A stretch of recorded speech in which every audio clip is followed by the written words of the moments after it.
Okay. இந்த உதவக்காரங்க ஆரம்பிக்காத முன்னுக்கு வந்து நான் வேறு மாதிரி இருந்தேன். எப்படின்னா ஒரு 17 வருஷம் முன்னுக்கு வந்து நான் அப்போ தான் வந்து சிறையிலேருந்து வெளியாகிறேன்.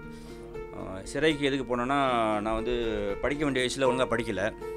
ஸோ அம்மா அப்பாவெலாம் மதிக்கலை. ஸோ அம்மா அப்பா மதிக்காதவங்க வந்து எப்படி இருப்பாங்களோ அதேமாரி தான் என் வாழ்க்கையும் அப்படி ஆயிடுச்சு. ஸோ நான் வந்து படிக்க வேண்டிய ஃபார்ம் 3 ஃபெயில் ஆகிட்டேன். ஃபெயில் ஆனோடனே அப்போ தான் எனக்கு வந்து படிக்கணும்னு ஆர்வம் வந்துச்சு. அந்த அம்மா அப்பாலாம் கேட்பாங்க, ஏன் ஸ்கூலுக்கு போகல அதுன்ட்டு. அப்புறம் அப்போ எங்கள் அப்பா வந்து இறைச்சி கடை வச்சுருக்காரு. இறைச்சி கடை ஃபேமிலியெல்லாம் இறைச்சி கடை வச்சுருக்காங்க.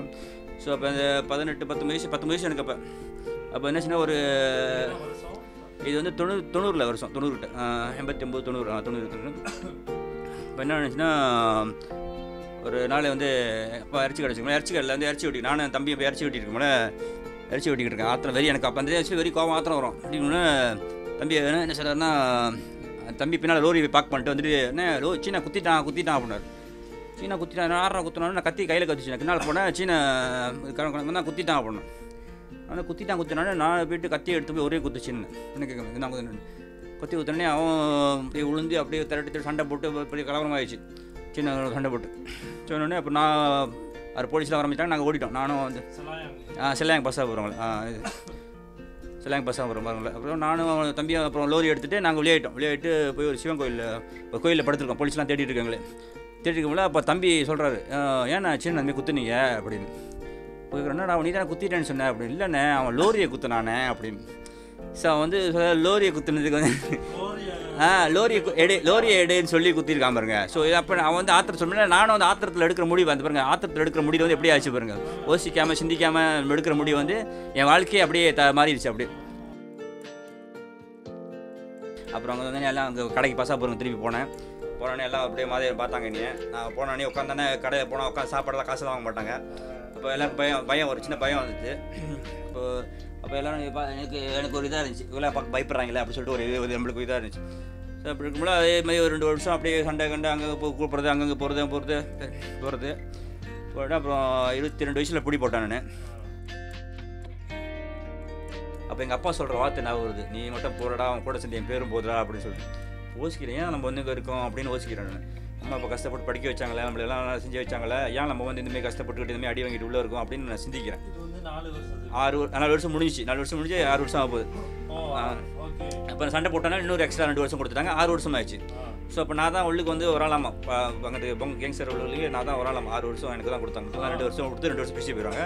நான் தான் சொந்தமாக வச்சுட்டாங்க. உள்ளுக்கு சண்டை போட்டால் அப்படி தான் இருக்குன்னு சொல்லிட்டு 6 வருஷம் வச்சுட்டாங்க. நிறையா யோசித்தேன், நிறைய சிந்தித்தேன். தனிமையில் இருக்கும் நிறைய சிந்திச்சேன் வாழ்க்கை எப்படி ஆச்சு அப்படி பண்ணு. அப்போ நினச்சின்னு வெளியே எங்கள் அப்பா வந்து இதுமாதிரி சொன்னார், மகன் சொல்ல வர்க்கப்படுறாரு செய்யணும். ஸோ இப்போ 6 வருஷம் முடிகிற டைமில் வந்து இப்போ நீ பிளாக் கிளப் தான் ஏற்றுனாங்க. ஒரு 6 மாதம் இருக்கும். அப்போ எல்லாம் புதுசாக பருவெலாம் வருவாங்க. வரும்போது நான் தான் முன்னுக்கு உட்காந்து என்னை வந்து பார்க்க வருவாங்க. ஒரு 2 வாரம் சொல்லிட்டு வருவாங்க. அப்போ நான் முன்னுக்கு வந்து கேள்வி கேட்பேன், நீங்கள் வெளியே இருக்கமில்ல என்ன செஞ்சுருக்கீங்க அப்படின்னு கேட்பேன். அப்போ அவங்க சொல்லுவாங்க, நான் சண்டை அவனை வெட்டியிருக்கேன் அப்படின்னு. நல்லது என்ன செஞ்சுருக்கீங்க, நல்லது என்ன செஞ்சா யோசிப்பாங்க. நல்லது செஞ்சால் தான் டக்குன்னு சொல்லுவாங்க. நல்லதுன்னா அவனுக்கு காசு கொடுத்துருக்கேன், அவனுக்கு சாப்பாடு கொடுத்துருங்க அப்படின்னு. இப்போ நான் கேட்கலாம் அப்படி நல்லது செஞ்சால் அவனுக்கு ரொம்ப பேர் தெரியல என்ன செஞ்சேன் அப்படின்னு தெரியல. எங்கள் அப்பா வந்து சொல்கிறார், எனக்கு என்னை கட்டி பிடிச்சிட்டு அழுந்தார், சந்தோஷமாக இருக்கும் அப்படின்னு சொல்லிட்டு. அவங்க அப்பாவோட கூட்டம்லாம் சொல்கிறாங்க, எனக்கு இந்த மாதிரி மகன் பிறகு இல்லையா, ஒரு மினிஸ்டர் கூட இந்த பிறந்த அந்த மாதிரி செய்யலையா அப்படின்னு சொல்லிட்டு சொல்லும்போது எங்கள் அப்பா ரொம்ப சந்தோஷமாக இருந்துச்சு. எங்கள் அப்பாவுக்கு ஆனந்த கண்டுபிடிச்சி மகன் சொல்லிட்டு. அப்போ அந்த ஃபீலிங்கோட வந்து எனக்கு வந்து அந்த ஊனை ஓட்டுறவங்க வந்து மேலே நான் தீர்ப்படி கீழே இறக்குற டைமில் வந்து அவங்க என்ன நினச்சிட்டாங்க, என் கையை பிடிச்சிட்டாங்க. இங்கிட்டு ஒரு ஆள் இங்கிட்டு கையை பிடிச்சிட்டே சொல்கிறாருன்னா, அதுமாரி நாங்கள் 30 வருஷம் பற்றி வந்துட்டுருக்கோம், நாங்கள் மேலே என்ன இருக்குன்னு தெரியாது, நான் எங்கள் குடும்பத்தில் நிறைய பேர் இருக்காங்க, ஃபேமிலியில் நிறைய பேர் இருக்காங்க, காசு பணம்லாம் இருக்குது, ஆனால் யாருக்குமே இந்த எண்ணம் வரல, நீங்கள் சொல்ல முடியல, நாங்கள் நம்பல, ஆனால் நீங்கள் செஞ்சிட்டீங்கன்னு சொல்லிட்டு என்னை வந்து அவங்க வந்து என்னை கை பிடிச்சிட்டு அழுகுறாங்க.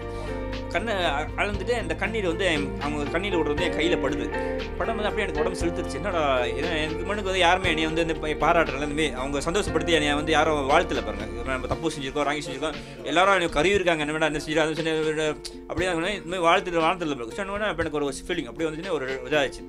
அப்போ தான் யோசித்தேன். ஏன் நம்ம வந்து அப்போ தான் யோசித்தேன், ஆண்டவன் வந்து நம்மளுக்கு கை கால் கொடுத்தது வந்து முக்கியமாக வந்து இந்தமாதிரி கை கால் உதவிச்சிருக்கு, அதை விட்டு போட்டு நல்லா இருக்கிற கை கால் எடுக்கிறதுக்கு இல்லை அப்படின்னு. இப்போ இது எதுக்கு சொல்கிறேன்னா, இப்போ நான் வந்து இங்கே வந்து சொல்லி தேவையில்லை, நான் இப்போ ஜெயிலுக்கு போனேன், சிறைக்கு போனேன். இதுக்கு என்ன சொன்னால், இளைஞர் நிறைய பேர் நினைக்கிறாங்க நம்ம 4 பேர் நம்மளை பார்த்து பயப்படணும் அப்படின்னு. நானும் ஒரு டைமில் நினச்சேன் 4 பேர் நம்மளை பார்த்து பயப்படணும்னு.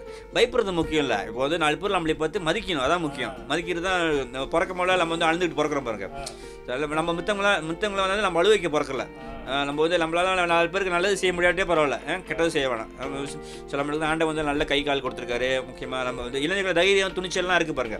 ஸோ துணிச்சல் மட்டும் அந்த தைரியம் வந்து அந்த புத்தியும் பாய்க்கணும். தப்பு வந்து வாழ்க்கையில் செய்யலாம், ஆனால் தப்பே வாழ்க்கையாக இருக்கக்கூடாது.